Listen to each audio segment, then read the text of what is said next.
Welcome into a Thursday edition of the Yanks Go Yard podcast. I'm Adam Weiner, alongside Thomas Carinante, and if we had done this before yesterday's game, or if we'd gotten a dub yesterday and held on, this would have been an insufferable podcast for the haters. But as it stands, the Yankees drop a game. Their winning streak finally comes to an end, and Nestor Cortes has a stamina problem. But you know what?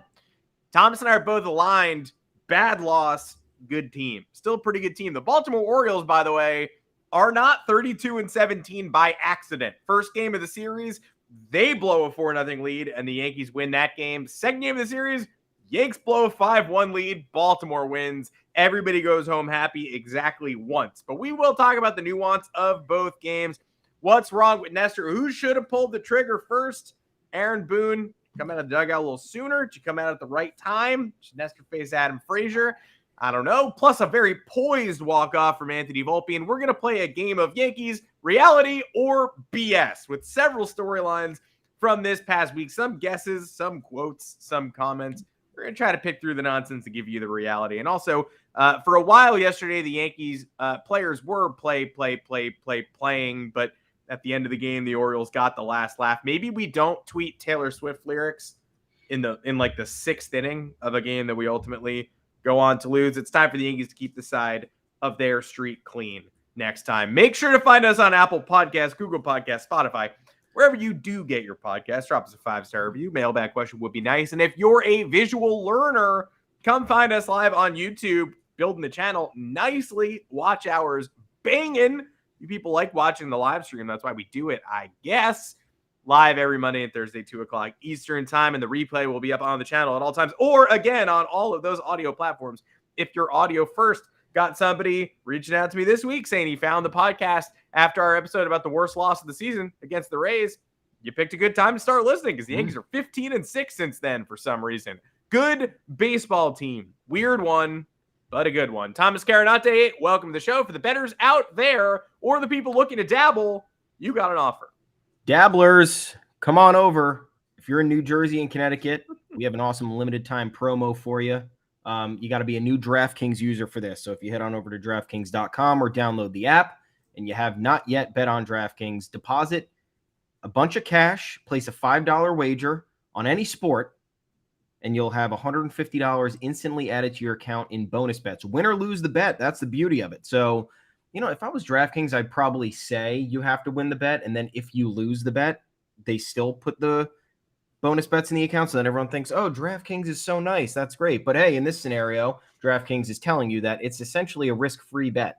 $5, $150 in bonus bets, win or lose. And all you have to do, it's pretty simple. Upon signing up is use the code Yanks Go Yard. That's how you redeem it. Using that code, again, Yanks Go Yard, is a great way to support our podcast and us. If you want to hear us yell, if you like reading our content, whatever, anything involving Adam and Thomas, it's a good way to support us and help. So if you don't yet have a DraftKings account, do us a solid. Head on over there, sign up using that code Yanks Go Yard, and place the first bet. This is for new customers only. You must be 21 and physically present in New Jersey or Connecticut. They know. Trust me, they know. Please gamble responsibly. If you have a gambling problem, call 1-800-GAMBLER. If you're in New Jersey, or call 888-789-7777. If you're in Connecticut, this is a valid one offer per customer. It's minimum $5 deposit and $5 wager required to redeem. All rewards are issued as non-withdrawable bonus bets and expire 7 days after being awarded. So you got to place $150 in bonus bets within that week. That's a hell of a week. Just don't tell your wife. See full terms at DraftKings.com. And here we are. They're just bonus bets, though. So if you throw them away and you lose them, you don't even have to, hey, bad news, honey. I threw fake money into a well. Your wife's like, what are you talking about? You have lost your mind. It's actually okay. Just have fun. The New York Yankees gambled last night and lost. They did. Yeah. They certainly did. It was yesterday was definitely a weird one, right? You get out alive in that first game against the Orioles, and you're like, man, we won that, like with that Garrett Cole start and that like rally in the middle innings and the response to the rally from Baltimore, where Garrett Cole, of course, takes the mound needing a shutdown inning and lets the first two batters reach base. Of course. And then run score there. And like you win that game, you're like, maybe nothing can hurt me. Maybe I'm completely invincible. And in the middle of yesterday's game too, you're like, this is not going according to plan. Like IKF homered and tripled.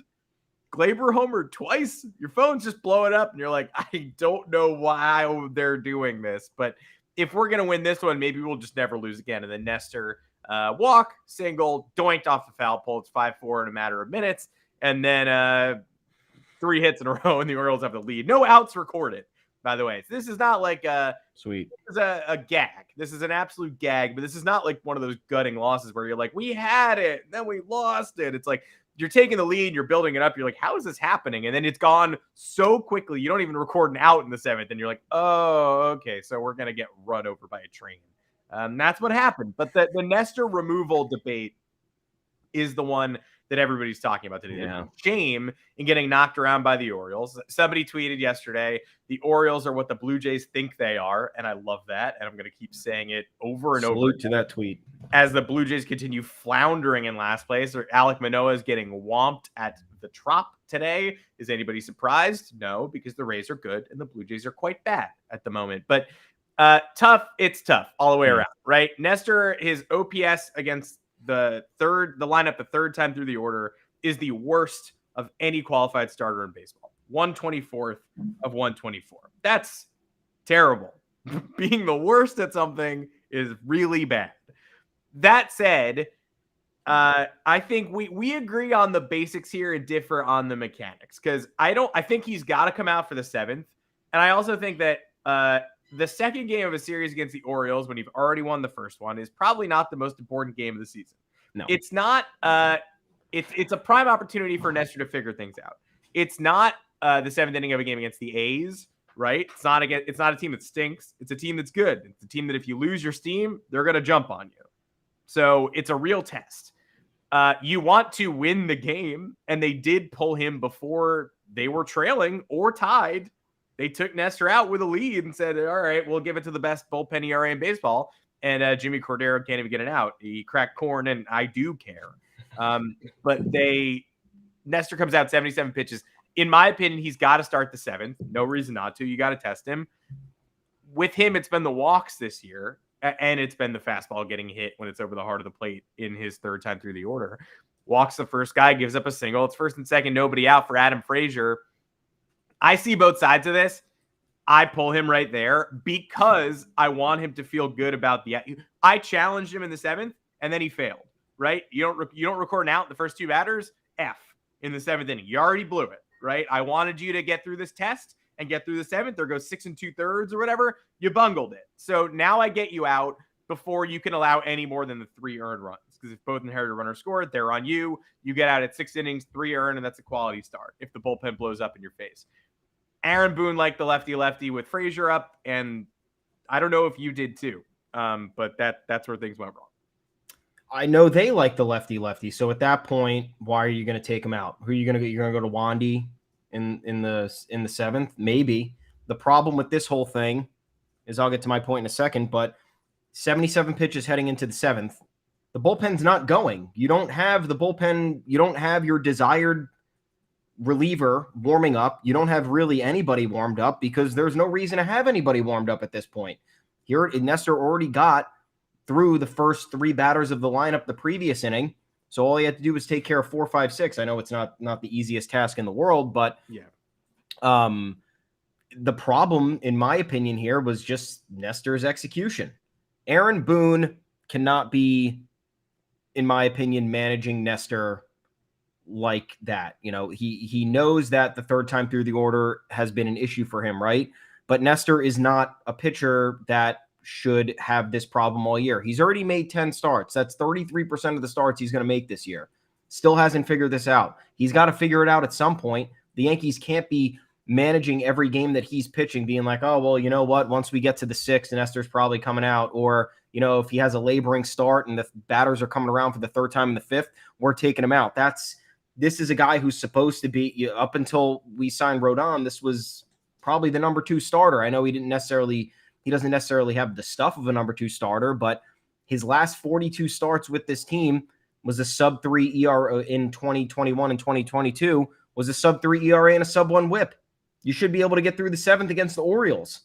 So I think Boone challenging him there was the right decision. Then you get the lefty-lefty. It's an awful pitch to Adam Frazier. Awful, awful pitch. I don't know. I don't know what he was throwing. I don't know what he was thinking, but it's poor execution on his part. He has to get over these struggles because nobody else is going to do it for him.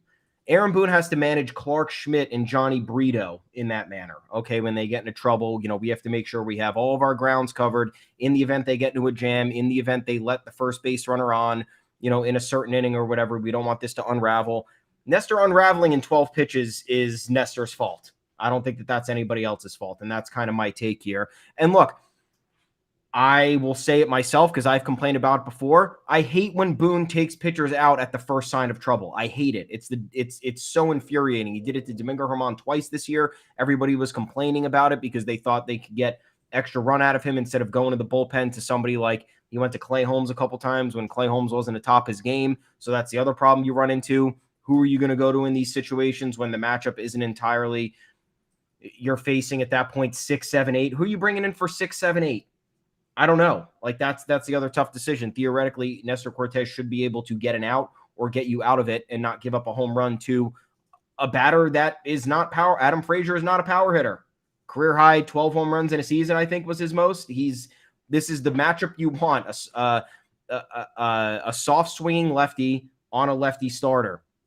He had the chance to rebound. He didn't. I think either way, look, what's the situation? You take Nestor out, you bring in Jimmy Cordero. Jimmy Cordero implodes like he did, and then it's like, why didn't you leave Nestor in for the lefty-lefty, idiot?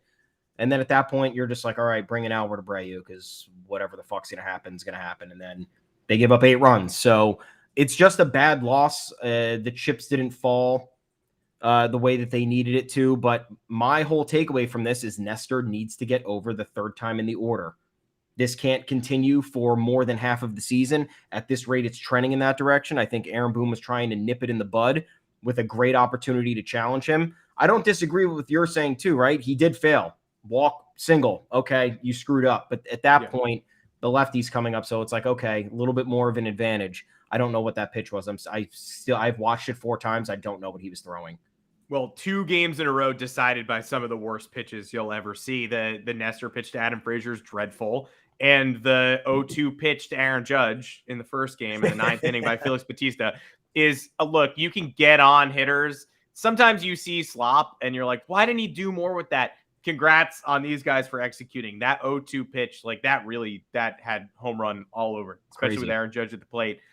He has to adjust. He does have to adjust from 100 down to 86 or whatever that looping splitter down the middle was. But that is a dreadful pitch. And Aaron Judge hit it 420 feet. And after the game, he basically was like, I didn't think it was going because I didn't think I had enough power supplied to get that slow hanging nonsense out to left field. Luckily, it went out by like 50 feet. But look, we get prisoner of the moment stuff. Like I want to take Nestor out after he puts 2 on, but I understand. And I know now Cordero failed. So it turns out I might not be a great manager, but prisoner of the moment stuff, it's still 5-4.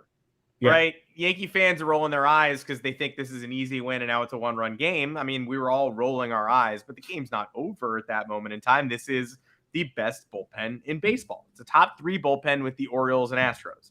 Those are the 3 best bullpen ERAs in the game. So you don't think you have to engage those guys. You're up 5-1. You hope you don't. You hope Nestor goes through 7, and then you could go to a Cordero up 5-1, and then you could try to bail him out. But that's not the game you're playing anymore after Nestor gives up that home run. It's 5-4. You have a defined chance to win the game, and I don't mind turning over a 1-run lead to the bullpen with 3 innings left and with the Yankee bats chipping away against the Orioles bullpen that they weirdly had a lot of success against in the first game. Yeah. Enier Cano, who does not give up hits this year, let alone runs, gives up 3 to the Yankees in 2 innings. Felix Bautista blows a save with a hanger. They sort of have the upper hand here. They ultimately do scratch out a 6th run in the bottom of the inning in the pouring rain. You keep it at 5-4, you can win that game. And then Cordero is worse than ever. And suddenly, you're right, it's Albert Abreu time. Yeah, I don't know what it was a lost cause. And those games are going to happen. So people look, there have been plenty of reasons to complain this year with Aaron Boone's managerial decisions. We had talked about it at length before 2 weeks ago when they were going on this run. I don't think this is one of them. I think this is just baseball is 162 games. It's probably the most inexplicable sport out there. In terms of just the occurrences, half the time it doesn't make any sense. This was one of those senseless games. We got to chalk it up to that. And hey, look, enjoyed a very fun game the night before. Aaron Judge with that home run, Anthony Volpe with his first career walk-off. Like, how are you going to argue with that? You know, and again, it was another victory where the Yankees were punching back and they were showing you that they had life. And I think that's more important than the league best bullpen finally having a shitty outing for the first time in how long? I don't even remember the last time this bullpen, let us down to this extent. I really don't. Outside of it's again, this hilarious. Yeah, it's this hilarious like Yankees only viewpoint where like, oh, you cannot blow that game. You cannot blow that game. What did the Orioles do the day before? They blew a 4-0 lead to us. Yeah. So like Jason, it's the fans and the haters. It's like, I don't care what you say. You cannot lose that 4-0 lead. The Orioles are better than you. What did the Orioles do yesterday? I didn't watch yesterday's game. Like you have to go back one day to see the team that you're now envious of doing the same thing. And Jason Locke and Fora, who has been lost to the sands of time, but at one point was like a prominent football writer, tweeted as he's an Orioles fan, tweeted as the Yankees were blowing that game yesterday.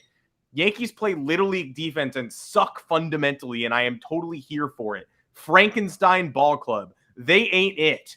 Postseason spectators. Not athletic enough for this division. Sorry. You did this yesterday. Your team did it yesterday. Like, how are we the NBA now? Or are we just going dated like, Aaron Judge does not have what it takes to succeed in the clutch. Aaron Judge hits clutch home run. Aaron Judge's clutch gene has been activated. Like, what are we doing here? This is a 162-game season. If you did the daily sports discourse like we did with maybe something like football, which I think is more reasonable because it's week to week and one game is a large chunk of your season, you do it for 162 games. You're either not watching, you're watching every 4 games and you're just drawing a conclusion based on that. Or you want to run yourself into the ground because that's why today's podcast, we could yell. We could go on Twitter. We could see what everyone's yelling about. I don't want to yell today. I just yelled. That would have been their 6th straight win. What do you want me to do? You're not going to win every game in a row. It's just not going to happen. No, you are. You have to do that. You have to do that. I mean, tonight's Clark Schmidt on the mound, right? It doesn't feel good. Doesn't feel great necessarily. But worse things have happened. You have a theoretically arrested bullpen-ish now. Yeah. Sort of. So if you have to yank Schmidt a little bit early, look, Yankees bats are fine. Like outside of, I know Anthony Rizzo had that RBI single last night, but those were 3 of the worst. He struck out 4 times and 3 of them were 3 of the worst strikeouts I've ever seen. One of those, not a strikeout with runners on base. Like we're also singing a different tune. But then again, the Yankees offense has largely been productive. They have been getting more hits with runners in scoring position. They've been hitting more home runs. They have not been going down. A 3-0 game in the 4th is not over for them like it was in 2021 when you sim the game to the 9th inning and you know what was happening. This offense has resiliency. There's more athleticism in there, so I also don't know what Locke-Hanford is talking about. He watched 1 inning where they gave up a bunch of hits. Yeah. The defense need to tighten up. I will say that, but you have Volpe still. Look, they called that hit a single off of who hit that? Austin Hayes off Nestor that kept the inning alive. I think a starting shortstop at least knocks that down and maybe gets the out at second. Volpe's been getting eaten by some balls over there, and they haven't been easy plays, and I understand that. And yes, he is 22 years old, but it's got to get cleaned up, and we're a third of the way through the year. I'm optimistic that will be the case. But there's still some defensive adjustments to be made. The Yankees still have injuries. Don't forget that. Some airheads on defense. It happens with this team, but they're stealing more bases. They're running the bases at least a little bit better. They're not egregious in these in these aspects of the game. Sometimes you see flashes of it and you're like, what are you doing? But otherwise, this team has been equipped to, they're 30-21. They're kind of good. When you're looking at the general MLB landscape, the Dodgers have 31 wins. That's the most in the National League.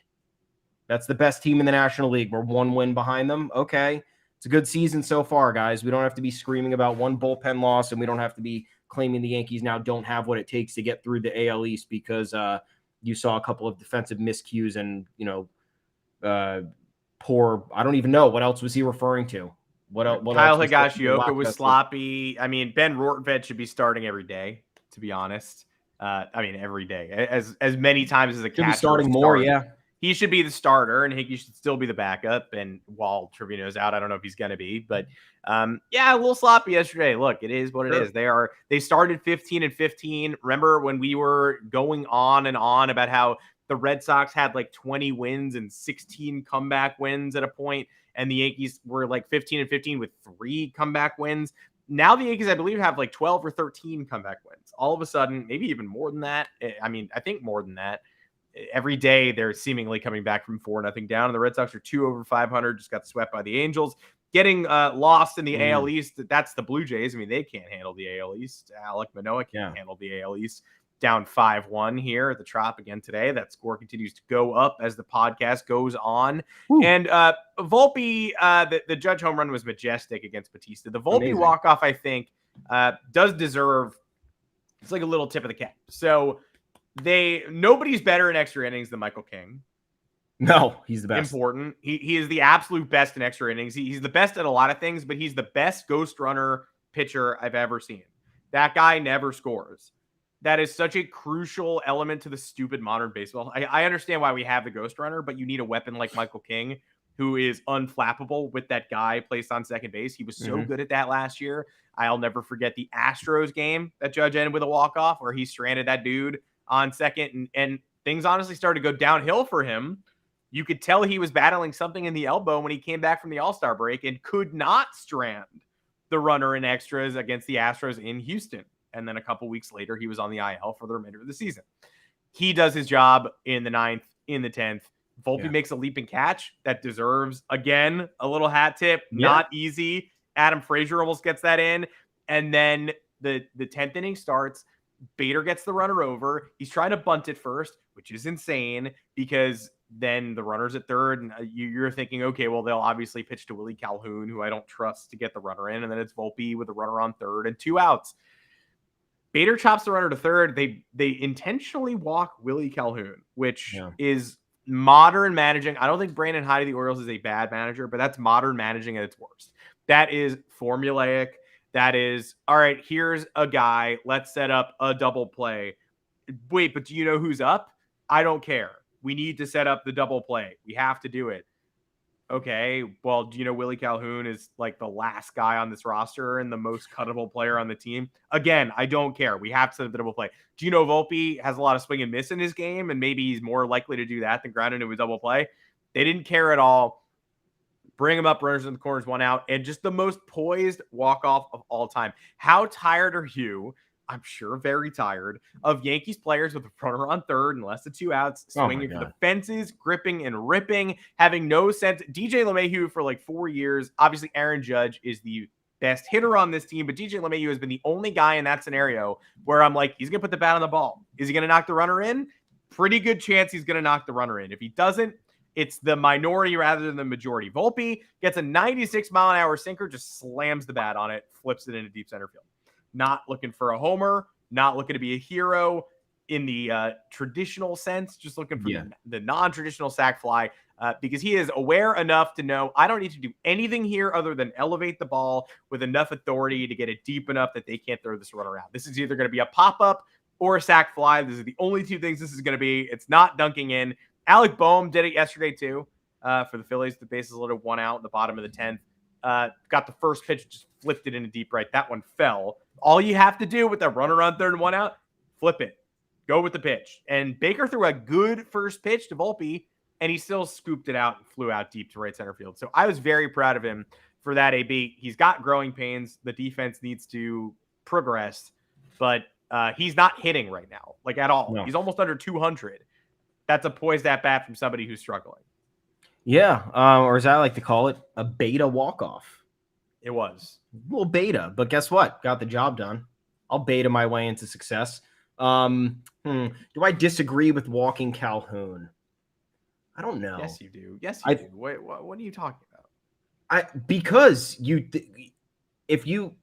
Volpe's not hitting right now at all. It's true. So if you strike him out, Calhoun has a lower strikeout rate this year. So like, this is where I guess you might twist yourself into a pretzel if you're a manager. Calhoun, obviously not great, but doesn't strike out a whole lot. So an accidental fly ball wins the game, a grounder to maybe, in the hole towards the shortstop or the second baseman ends the game. So at that point, he's like, all right, Volpe's not hitting, put some pressure on him, and maybe he grounds to a double play. What is he hitting? 203. His OVP is awful. His OVP is under 300. He's striking out an absolute ton. Another crazy thing that I was just looking at Volpe stats the other day, 2 stolen bases since May 6th. That has to be fixed. I don't know if that's his fault. I don't know if that's the team's fault for not sending him when he gets on in the few amount of times that he's been getting on, but fix that. But anyway, yeah, I don't know. I don't know if I would get super mad at Boone for doing something like that, but you do look at the totality of it and you're like, this is the last guy on the bench. What are you doing? I forgot who was pitching. Was it a righty? Yeah, Brian Baker. Okay, so you have the righty lefty. I mean, if you really think about this and really, this is where you manage yourself to a fault and you go, you consider, 16 factors when someone with like a 600 OPS is coming up and then you make the wrong decision. So I could see it both ways, but yeah, walking Calhoun does seem insane on the surface. But nonetheless, happy for Volpe. That's huge for him. Hopefully huge for his confidence. Because like we said, still low 200s, still OBPing below 300. I think it's like 291 or something. Not stealing a ton of bases. A little bit night and day on defense. You mentioned that great grab and extras. They turned the great double play against the Reds, which was incredible. And then you have situations where he's getting eaten up, booted a couple of routine grounders over the last couple of weeks. So look, it's about him getting on track, and the Yankees got to play out the season and let him do that, because on what planet, unless you're the Rays or the Dodgers, who are the gold standard for this, you don't just bring people up and they don't just perfectly assimilate to the roster and are used to MLB action and are automatically all-stars. It just doesn't work, especially not with the Yankees, who famously don't really develop that many players well. We can get into that argument with you guys if you want at some point. I know Adam will have a field day with that, but Serenity now. Yeah, at this point, look, just got to get everybody. You can't let these types of losses get down on you. You got to have Volpe, someone who has to build off of that success from the walk-off and have his confidence roll over. Someone like Glaber's got to ride the hot streak after what he did last night, even though it resulted in a loss. Like, I think they're generally doing most of the things that we care about the right way. There's other things we got to clean up, but again, I don't know how you could be complaining today. Nope. Did I want to win? You bet. Winning's great. Yeah, winning's great. But of all the losses, this one's not absolutely crushing me. Again, playing the Orioles also just feels like it's a nice rivalry. When it's over, I do the thing that guys in the 40s and 50s did, where you're like, hey, nice job. Hey. Well done. Hey. Blue Jays losing the Blue Jays, I'm like, oh my God, I won't eat lunch today. Losing the Orioles, I'm like, okay, fine. Well, if you're just joining us, if you were here earlier, if you want to hear it again, hey, New Jersey and Connecticut, this you up? You up? We have an awesome limited time promo for new DraftKings users in those states. Deposit and place a $5 or more wager on any sport. That's any sport. To get $150 instantly added to your account in bonus bets, win or lose. All you have to do is use our code YanksGoYard at sign up to redeem. Remember, new users. Anytime I say any sport, it reminds me of in 5th grade when a bully said, I bet I could beat you at any sport. And I said, I thought I had a great comeback. I said, what about croquet? I didn't play that. And I just thought it was a great comeback. And he goes, yeah, I said I could beat you at any sport. I was like, oh, Well then, kick my ass. Use our code Yanks Go Yard. It's a great way to support the pod. So if you don't yet have a DraftKings account too, it's a solid sign up with code Yanks Go Yard. Place that first bet. New customers only, 21 plus and physically present in New Jersey or Connecticut. Please gamble responsibly. Don't be like me talking to bullies. Gambling problem? Call 1-800-GAMBLER in New Jersey or 888-789-7777 in Connecticut. Valid one offer per customer. Minimum $5 deposit, $5 wager required. Rewards issued as non-withdrawable bonus bets and expire 7 days after being awarded. See full terms at DraftKings.com. Man, someday AI is going to do that for me, and that'll be really dark. I'm going to miss saying those DraftKings reads for sure. Let's play a real or BS game. A 4-round game. Return to the back half of this podcast into a game we're trying to smell out what the Yankees are doing, whether they're telling us lies. I genuinely can't tell on occasion if they're blustering, if they really believe this, if they're outright making this up. These 4 that I have collected, 4 recent examples from the last 2 days. So many potential lies, so many possible truths. I'm trying to pick these apart. The first one, I'm going to be honest with you. I think this is real. Aaron Boone talking about Josh Donaldson. All of a sudden, remember when Josh Donaldson was getting the Ellsbury treatment? We were laughing about it. He had some slice on his finger or whatever, and he was saying, "Oh, they're burying me. I'm never coming back." All of a sudden, he's starting a rehab assignment this week. He might be the first guy back through that door. They're going to have to make some weird roster decisions when he comes back. And when he comes back, Aaron Boone says he is an everyday player. He is a starter. Some people saying, "Oh, he better not be. That better not be true." I tell you what. I think that's real, because why would you employ him if you did not play him every day? And B, I'm not even sure it's the wrong move right now with DJ LeMahieu struggling a little bit, maybe going through something, and we'll talk about him in a second, and DH reps being wide open. There's an infield logjam when Giancarlo Stanton's on the roster. When he's not, you can put Donaldson in his elite defense at third base. I would like to hit him 7th. We'll see what they actually do. But you can put his elite defense at third. You can alternate DH reps between Torres and LeMahieu, and you remove Willie Calhoun or Jake Bauers from the lineup. You are not missing out on some incredible batsman. Oswald Peraza is in the minors, right? You're losing Calhoun reps when you start Donaldson. I don't think he's epic, and I think they're not afraid to eat money if he's terrible. But the defense and the potential for a bounce back or a hot month, he's better than Calhoun. I would start him right away. Yeah, it's not BS. And I think even if the roster was a little bit better, it still wouldn't be BS. Yes. The Yankees are not giving us 2 gifts this year with a Hicks DFA and a Donaldson DFA. We were hoping for it. We can hope. We're allowed to hope, but you got to be a little bit realistic here. I know that right now we're employing Greg Allen, Jake Bauers, Oswaldo Cabrera, Isaiah Connor-Falefa, Willie Calhoun. For as much as Ben Rortvedt, for as much as people dislike Josh Donaldson, which I totally understand, and we've been outspoken about as well. More of Cashman's fault than anything. He's better than those guys, brings more value than those guys, and would at the very least instill maybe a little bit more fear in opposing pitchers if he's batting 7th. Again, they have to bat him in the right spot. Yeah. The defense is valuable. I understand DJ LeMahieu is just as good as defense as Donaldson. They're right on par. His bat is better. But DJ has been prone to slumps more often over these last couple seasons, whether that's injuries, whether it's whatever, I don't know, but it's been the reality. And the Yankees are not. The Yankees just had a $27 million sunk cost. They're not doing another $27 million sunk cost. It's just not happening.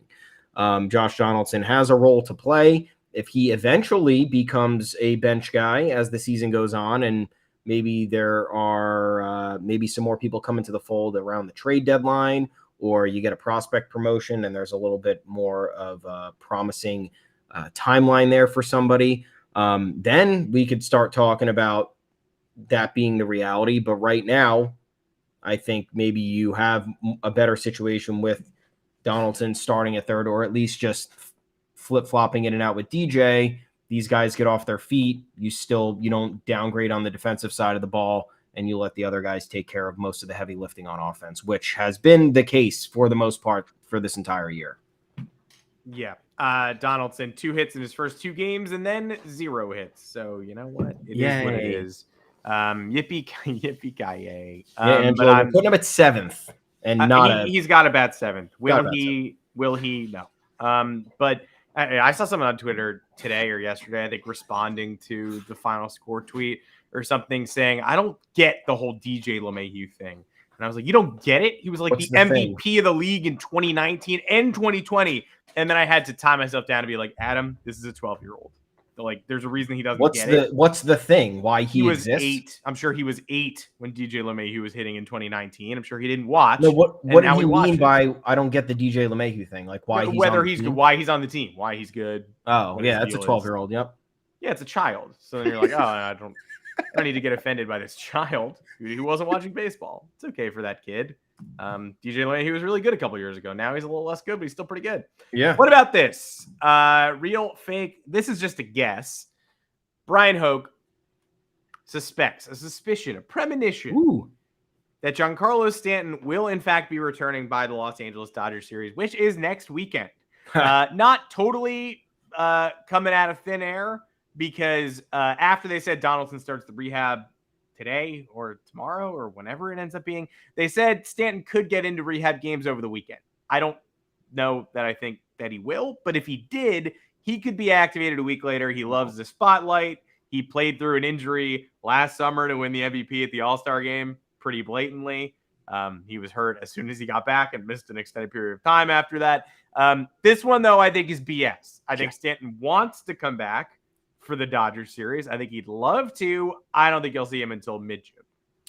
If Stanton comes back for this series, this would have been the best case scenario timetable for his return. Yeah. Remember, it was they said 6 weeks was the optimistic return. That puts us right in the wheelhouse of that.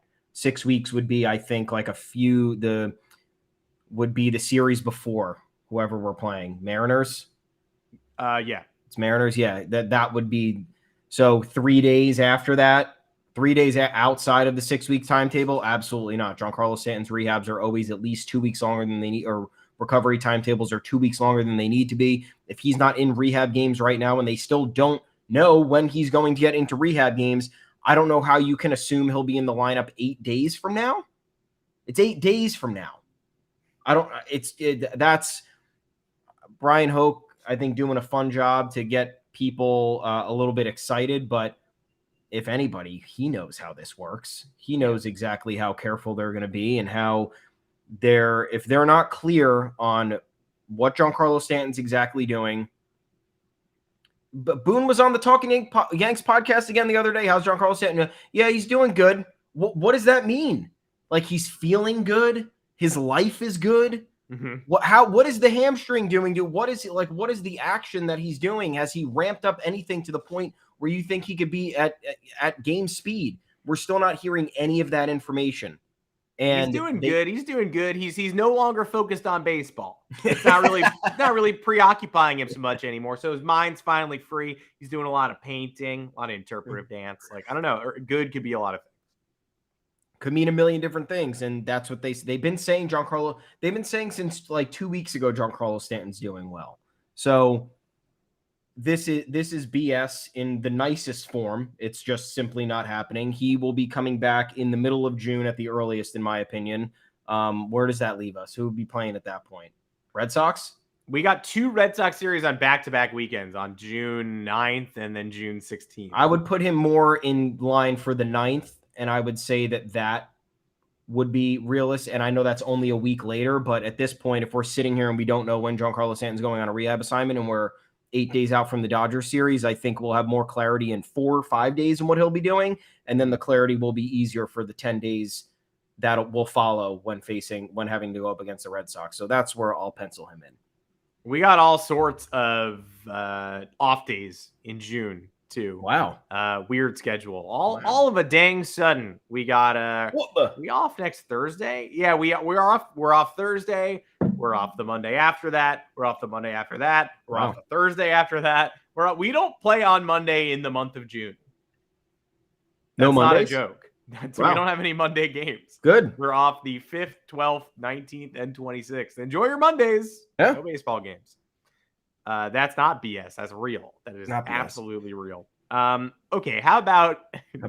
How about DJ LeMahieu's bunt? In the game, the Yankees won, so we don't need to think about it, but we will. DJ LeMahieu came up with runners on the corners and 1 out in the 7th against Yennier Cano, who again does not give up hits ever, which I guess is part of the reason why DJ LeMahieu decided to follow a bloop single from Anthony Rizzo to put runners on the corners and 1 out. Glaber should have scored on the bloop, by the way. Yeah. And since none of it matters because they won the game, I can go back and say, Glaber, send him. Send the man. I think he would have been safe. I think Judge would have walked it off then, but we'll see. Runners on the corners, 1 out. LeMahieu comes up. Cano is nasty. It's got sinkers, it's got changeups, everything going down to the zone. DJ bunts, foul. Interesting idea. You didn't get it down, though, so now you're going to be swinging, right? No. DJ bunts again, directly back to the pitcher. The contact play, but the worst one yet, because it's a little bunt instead of a ground ball. And he's out of the Glaber's out of the play by like a mile. They don't score in the inning. They're down 5. They're trailing. They're down 5-4. It's not a tie game. It's not a suicide squeeze. It was a safety squeeze. It was really dumb. In the post game, LeMahieu said that was my call. That was my decision. I didn't want to hit a double play. So it was everything that you feared, right? It was like that can't have just been because he was scared to maybe ground into a double play. You can't be playing with fear with runners in scoring position when you are one of the best clutch hitters on the team. Like, I'm at home scared of the double play. You can't be on the field scared of the double play. Is it real that he called for it on his own, or was he trying to protect Aaron Boone? I actually think it was real, and DJ LeMahieu was trying to get creative, and he psyched himself out. I agree. Especially because I think your job as a manager, if you're Aaron Boone, is to refute what the player said and said, nope, that's on me. He's trying to, he's trying to cover, and we're going to say, I'm going to come out and I'm going to be out. I'm going to be honest with you. And I'm going to say that we ordered the bunt, and DJ is just trying to be a team player. And doesn't want to throw anybody under the bus, but I'll take one for the team myself. And Boone didn't really do that. No. So I think at that point, that it's real. And it is scary. Like, I mean, look, words have lost meaning as the years have progressed, but that is frightening to me. If DJ LeMahieu is scared of a pitcher and scared of his recent slump, which is, fairly considerable. Back on May 10th, he was hitting 277 with an 825 OPS. Through yesterday's action, 250 with a 721 OPS. DJ LeMahieu is a career 300 hitter. He cannot be hitting 250. He will not be hitting 250 all year. But with the way the last couple of years have gone down, he's been more in the low 260s range, which is a considerable drop off from his career number. So if he's having that get in his head, and it's coming to the point where he's contemplating bunting, which this team does not practice. The New York Yankees do not practice bunting. They are the anti-bunt. It is a part of the game, the fundamental aspect of the game that they willingly ignore. We know they ignore it. It is no secret. So for him to take it upon himself to bunt against a very good pitcher who throws sinkers, which is notoriously hard pitch to bunt against. You created a ground out. Yeah. You built the ground out you were scared of. You psych yourself out to the point where you think that this, and if you think it's effective to do something that you never do against a pitcher who was created to negate the bunt, and then you do this, kind of worrisome. I hope that somebody had a conversation with him if this was the actual reality. I think it's real. I think that he was trying to get a little creative and a little bit too cute because the team needed a little bit of something there. And look how exciting it would have been if a run gets in on a suicide squeeze. But when was the last time you saw the Yankees get a run in on a suicide squeeze? That is not their brand of baseball, though we would like them to integrate some of that. If Anthony Volpe's on third and you're doing that, okay, sure. Glaber Torres, a very bad base runner, a very slow base runner who never gets the correct jump on the bases. DJ LeMahieu must have really not been thinking, because all factors of this make zero sense. That's how you know Boone didn't call it, though, because he would never put on a play from the dugout. He doesn't do. Correct. When does he call a bunt ever? There's no He'll way call he the contact play, the contact run from third. That's all he'll do. Boone probably told Glaber break on a grounder, but I don't think he gave DJ the bunt sign. No. One final BS or reality. Joe Girardi roasted Gary Sanchez. He gets on the air. He's on the air in Chicago. And this is sort of a twist because so Gary Sanchez is the fastest to 50 homers or something as a rookie catcher. And somebody in the booth goes, "Oh, man, Gary Sanchez was the fastest to something." And Joe Girardi's like, "Yeah, not on the bases." Very funny. Don't know if he meant Gary Sanchez is slow or Gary Sanchez doesn't hustle. Both are acceptable. And it's something clearly Joe Girardi wanted to get off his chest. I think the BS or reality here is that true or false, Joe Girardi has wanted to say this since 2017. Like, was he just getting an easy joke off on Gary Sanchez? Or does he despise this man? And it led to his exit from New York. And remember the non-challenge that gets forgotten in the ALDS. The Yankees lost a game in the playoffs to go down 2-0 in a best of 5 because Gary Sanchez, one of the team MVPs in the 2017 Yankees, said to Joe Girardi, "Challenge this play. This is a foul ball." And Joe Girardi said, "Fuck off. I am not doing that." And they gave up a grand slam and ultimately lost the game. Very similar game to yesterday, honestly, where they're still down 8-7 and you're like, they're going to lose though. And then they did many innings later. I guess, is it a spur of the moment? Is Girardi just having a laugh, or does he deep-seated despise Gary Sanchez? I'm not really sure. So you don't know? I don't know. You don't know I honestly do think. So I think he meant he doesn't hustle. Yeah. And I think he has been harboring this for a long time. I would agree. But then again, you look at the last time Joe Girardi managed the Yankees was 2017.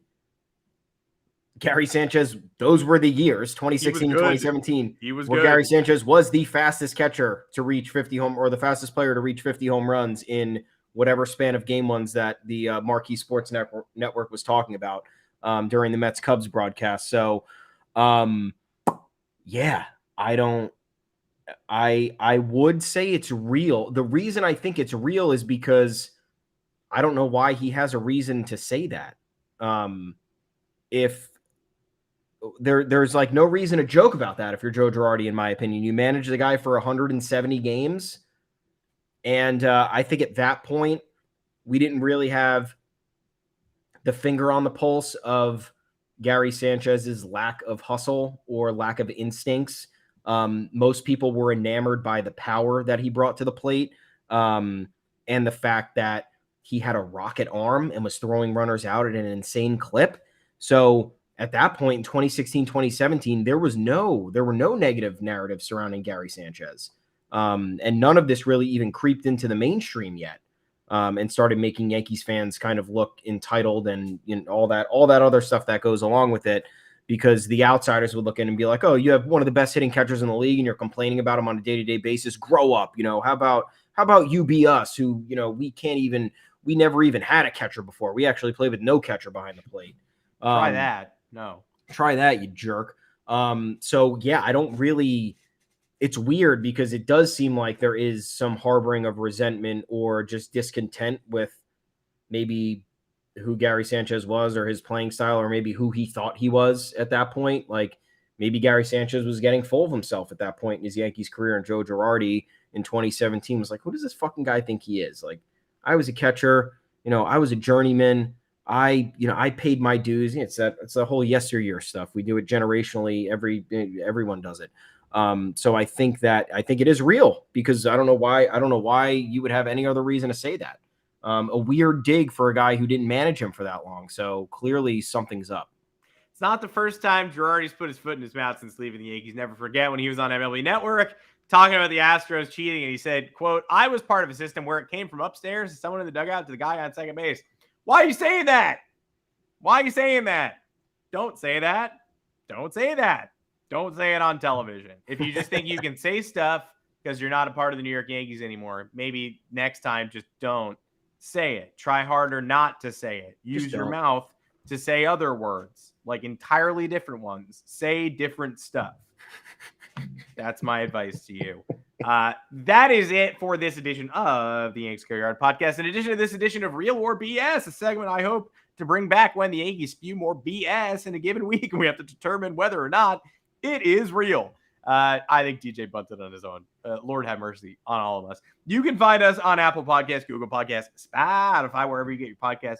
Drop us a 5-star review if you're feeling so kind. Do not drop us less than a 5-star review. That is unhelpful for all parties. And feel free to leave us a message. We'll be happy to answer it. Although you can also come get us a little quicker on twitter.com for as long as it exists. We are not on Blue Sky. You can find us live here on YouTube. If you're not subscribed yet, heavily recommend it. But you don't need to be subscribed. Get a hat tip on when the shows are.